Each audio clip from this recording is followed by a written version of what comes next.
ప్రియులారా, యేసుక్రీస్తు నామములో మీకు నా ప్రేమ వందనములు. క్షేమముగా ఉన్నారని నమ్ముతున్నాను. దేవుని యొక్క దయగల హస్తం జనవరి నెల 4వ తేదీ చూచున్నట్లు చేసింది. ప్రభువుకు స్తోత్రం. ప్రభునందు సంతోషంగా ఉండండి. ప్రభు యొక్క కాపుదలలో మీరున్నారు. ఆయన యొక్క మహిమ బహిరంగముగా కనబడే సంవత్సరం కనుక అద్భుతములను చూడండి, సరేనా? ఈ దినమందు ప్రభు మీకు చెప్పాలని నా హృదయములో చెప్పి నేను మీకు చెప్పబోయేటువంటి మాట వాక్యం సెలవిస్తుంది. యోహాను 7వ అధ్యాయం 38, 39 దేవుని వాక్యం చెప్పినట్లుగా, నా యందు విశ్వాసముంచు వాడెవడో లేఖనము చెప్పినట్టు వాని కడుపులో నుండి జీవనదులు ప్రవహించును అని. 39 తన యందు విశ్వాసముంచు పొందబోవు ఆత్మను గురించి చెప్పుచున్నాడు. ప్రియమైన దేవుని బిడ్డలారా, నిన్నటి దినం నేను రక్షణ అను మాటకు ఊట అని నేను మీకు చెప్పాను. ఊట అంటే రక్షణ అని చెప్పాను. అయితే ఈ దినం ప్రభు బిడ్డలారా, నది అనగా అభిషేకమని చెప్పుచున్నాను. అభిషేకము అను నది మార్చి చెప్పాలంటే పరిశుద్ధాత్మ అభిషేకం ఒక నదికి సాదృశ్యము. నది అని చెప్పడం కంటే నదులకు సాదృశ్యం. నది అంటే మీకు తెలుసు, రివర్, వేగముగా ప్రవహించేటువంటిది. ఒకటి వేగముగా ప్రవహిస్తుంది, రెండవది అది వెళ్ళే చోటెల్లా సౌఖ్యము, అభివృద్ధి. పట్టణమో గ్రామమో కొన్ని నగరముల మధ్యలోనే నదులు ప్రవహిస్తాయి, చూశాను. ఆ నగరమంతా అభివృద్ధిగా అవుతుంది. కొన్ని గ్రామాల గుండా నది వెళ్ళడం చూశాను. ఆ గ్రామము ఇరువైపులా పచ్చని పొలములు పచ్చగా కనబడతాయి.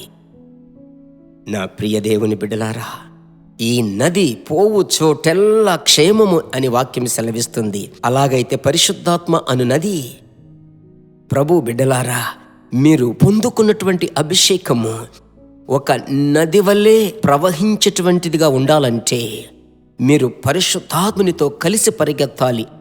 ఆమేన్. అభిషేకమును మీరు అణచకూడదు. అవసరతకు మాత్రం పరిశుద్ధాత్ముని ఆనుకోకూడదు. ఎల్లప్పుడూ పరిశుద్ధాత్మను నమ్మి ఆనుకొని జీవించినట్లయితే ఆ నదిలాంటి పరిశుద్ధాత్మ యొక్క అభిషేకం మీరు బాగా ఫీల్ అవుతారు. ఎవరైనా ఒకరు నదిని నేను ఆపగలను అని దుముకితే ఏమవుతుంది? మునిగిపోతారు అని మీరు అనుకుంటారు కదా, నిజమే. ఒకవేళ ఈత తెలిసినట్లయితే ఈదవచ్చు. నేనేం చెప్తున్నానంటే, అభిషేకముని ఏ ఒక్కరు అడ్డగించలేరు. అడ్డగించాలని అనుకున్న వారే అభిషేకం పొందుకుంటున్నారు. ప్రభువుకు స్తోత్రం.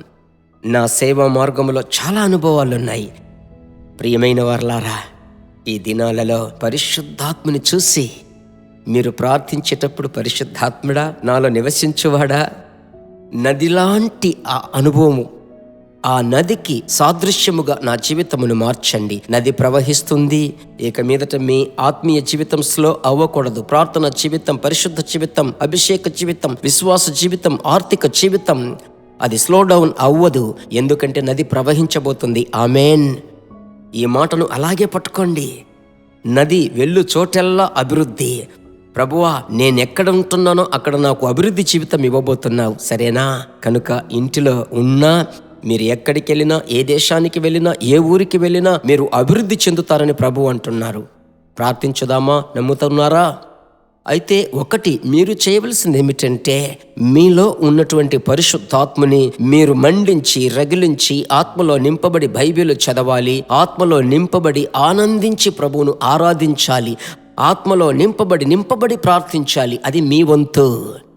అప్పుడు పరిశుద్ధాత్ముడు ఆ ప్రవహించు నదిలాగా మీలో పనిచేస్తాడు. మీరు సంఘానికి ఆశీర్వాదముగా ఉంటారు, కుటుంబానికి ఆశీర్వాదముగా ఉంటారు, అన్నిటికంటే మీ దేశానికి ఆశీర్వాదముగా ఉంటారు. ప్రార్థిస్తాను. తండ్రి యేసురాజా, పరిశుద్ధాత్ముడా, జీవనదిగా మీ బిడ్డల్లో నుంచి ప్రవహించండి అయ్యా.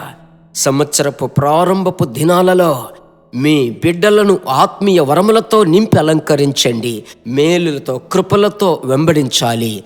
వీరి గృహము ఒక పరిశుద్ధాత్మ అభిషేకంతో నింపబడాలి. సమాధానం, ఆరోగ్యం, సౌఖ్యం, స్వస్థత ఇంటిలో ఉండునుగాక. యేసు నామములో ప్రార్థిస్తున్నాను తండ్రి, ఆమెన్.